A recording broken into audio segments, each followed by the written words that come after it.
कौन सा पाएगा? गलत बात है, दीदी का 2 दिन नहीं होगा और से चाप है।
পুনর্বাসন দিয়েছি, ব্যবস্থা করেছি, তাদের সরে যাওয়ার জন্য অনুরোধ করছি।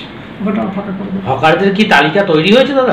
তালিকা তৈরি, সার্ভের কাজ চলছে, সমীক্ষা চলছে, কিছু তো তালিকা আমরা নাম পেয়েছি আর তারও তালিকা চলছে, কারা প্রকৃতপক্ষে কোথায় কতদিন ধরে কী কারবার করছে, কী ব্যবসা করছে, তার বাড়ি কোথায়, আধার কার্ড নিয়ে তার ছবি নিয়ে আমরা সেই সমীক্ষাটাও চলছে।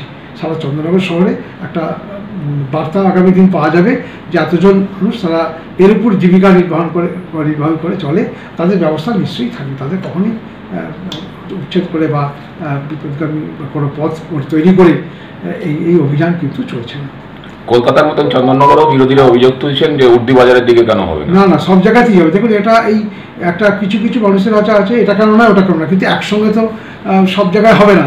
উর্দি বাজার এর আগেও আমরা করেছিলাম, এবারেও আমাদের এই তালিকার মধ্যে জেলার মিটিংয়ে যেটা হয়েছে, আমাদের এখানে মিটিংয়ে যেটা হয়েছে, প্রত্যেকটা জায়গাতে আমি আবারও বলে দিচ্ছি, GT road, Mankundu station road, Chandannagar station road, Urdi Bazar এবং বিদ্যালঙ্কা এবং এছাড়াও যেখানে যেখানে আমাদের অবস্ট্রাকশন আছে প্রত্যেকটা জায়গাতেই এই কাজগুলো আমাদের শুরু হবে।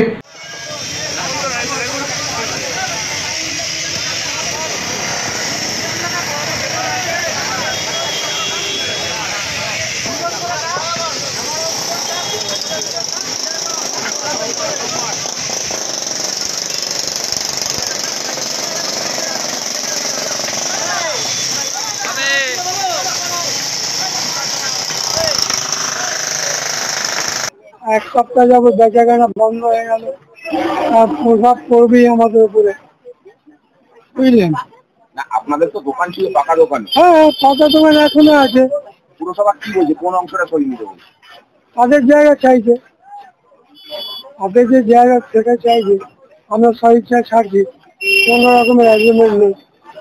এটা তো শুধু এই উর্দু বাজারে না, সারা চন্দননগরে দেখছি বাইরের দিকে, যেটা মানুষের তো সুবিধা হবে। আপনাদের কি অসুবিধা তো অনেক ভালো হবে, সরকারেরই তো বলবো ভালো হবে। আপনারা খুশি? হ্যাঁ, আমরা আনন্দ।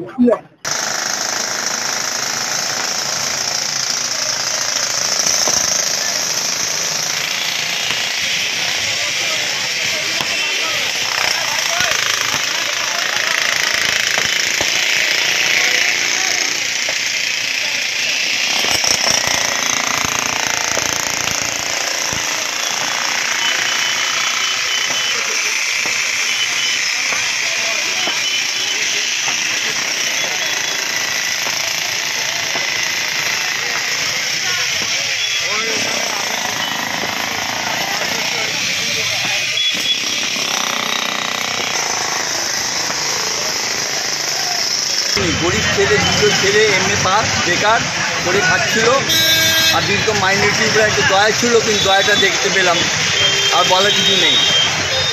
এরকম আশা করিনি, আমরা বলছিলাম নিয়ম খুলে নেবো, নিয়ম তো সবার জন্য হবে, শুধু মাইনরিটির জন্য তো আলাদা হবে না, মাইনরিটিকে ড্যামেজ করা যাবে না।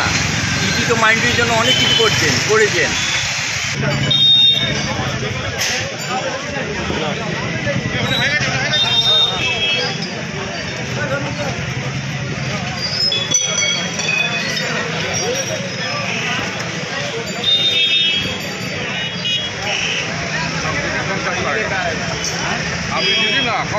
মাননীয় মুখ্যমন্ত্রী এলাকার ডেভেলপমেন্টের জন্য প্রত্যেক জায়গায় এলাকাটাকে পরিষ্কার জন্য করা, রাস্তা বড় করা, এলাকার কাজের জন্য প্রত্যেক জায়গায়, কলকাতা প্রত্যেক জায়গায়, শুধু চৌধুরী বাজারে না, সব জায়গায় ডেভেলপমেন্ট করার জন্য করে বলেছেন যে যাদের রাস্তাঘাট খুব পরিষ্কার করার জন্য যে কাজগুলো, ডেভেলপমেন্টের কাজের জন্য আমরা এগুলো করেছি। আর আমাদের চৌধুরী বাজারে কোনো ব্যাপার না, ব্যাপারটা হচ্ছে আমরা এইটুকু জানি যে মানুষের ডেভেলপমেন্ট থেকে বড় কিছু না, কারণ আমরা চাই আগে এলাকার ডেভেলপমেন্ট হোক, তাতে আমাদের পার্টি অফিস নাও থাকলে তার কোনো অসুবিধা নেই, জনগণের কাজ জনগণের পাশে দিয়ে করতে পারবো। আর আমরা সবসময় কাজ করেছি, আমাদের এই ওয়ার্ডে কাউন্সিলর আছে সামাদ আলী, বড় চেয়ারম্যান, আমাদের এখানে কর্মীরা আছে, প্রত্যেক এখানে মুসা আছে, বোদরা আছে, প্রত্যেক ছেলেরা আমরা ঘরে ঘরে যে পাবলিকের কাছে আমরা কাজ করি। পার্টি অফিসটা ব্যাপারটা হচ্ছে কি আমরা চাইছি কাজ এলাকার ভালোভাবে হোক, সুস্থভাবে হোক, এটা আমরা পাবলিকের কাছে এসে বলতে চাই। गलत बात है, सीधी का दोष देने से नहीं होगा, ऊपर से चाप है।